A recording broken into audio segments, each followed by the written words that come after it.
perkara sumbangan ini ya, kita harus dudukan juga secara fakta dan nyata sesuai dengan aturan yang berlaku ya. Ini kan gegap gempita rame karena memang public figure kan begitu. Ini kalau di kasus-kasus yang tanpa ada publishnya, no viral no justice bahasa masyarakat sekarang, ini nggak akan seramai ini gitu loh. Yang akhirnya banyak asumsi dan pendapat-pendapat masyarakat itu bermacam-macam kan begitu. Tapi kalau kami melihat, saya melihat ini perkara hukum ya, dan ini perkara donasi sumbangan. Ingat loh, terjadinya perkara hukum ya dalam kasus Agus ini kan awalnya dari perihal donasi. Donasi yang mungkin ya proseduralnya tidak sesuai dengan Permensos. Kan begitu? Ya, yang akhirnya ini menjadi perkara hukum. Karena apa? Ada merasa hak dan kewajiban tidak diterima dan ditunaikan. Begitu awalnya. Ya, karena ini public figure, akhirnya ramainya luar biasa. Ini nggak berkesudahan gitu loh. Nggak selesai-selesai perkara ini. Berjilid-jilid bab-bab.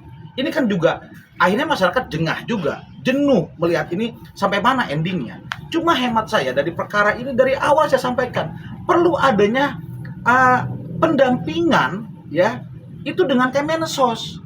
Kan ini kan dana donasi di awalnya. Ya, ini kan sumbangan, sukarela dan sebagainya. Jangan sampai aktivitas sosial masyarakat membantu masyarakat kita yang lain Indonesia ini terganggu ya atas dampak peristiwa seperti ini gitu loh. Yang harusnya kita ini tepat selera, gotong royong membantu masyarakat kita dimanapun berada, ini menjadi masalah. Kenapa? Khawatir dan takut. Yang akhirnya takutnya begini nih gitu loh. Ya, dari perkara Agus ini kita menjadi pelajaran penting untuk bagaimana menangani soal penggalangan dana donasi untuk masyarakat kita seperti itu.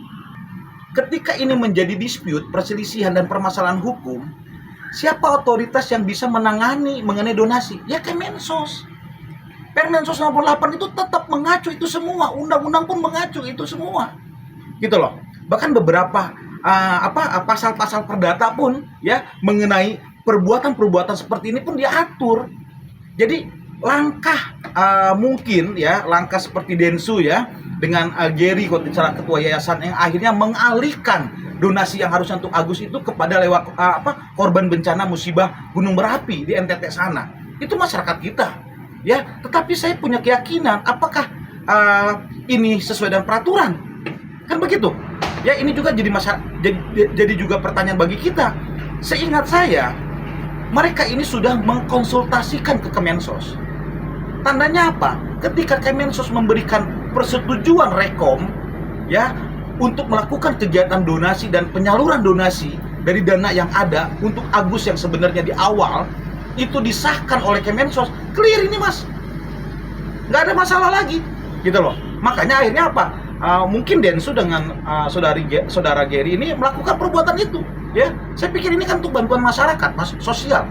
Yang penting mas, mekanisme ini sesuai dengan peraturan Menteri Sosial, itu loh.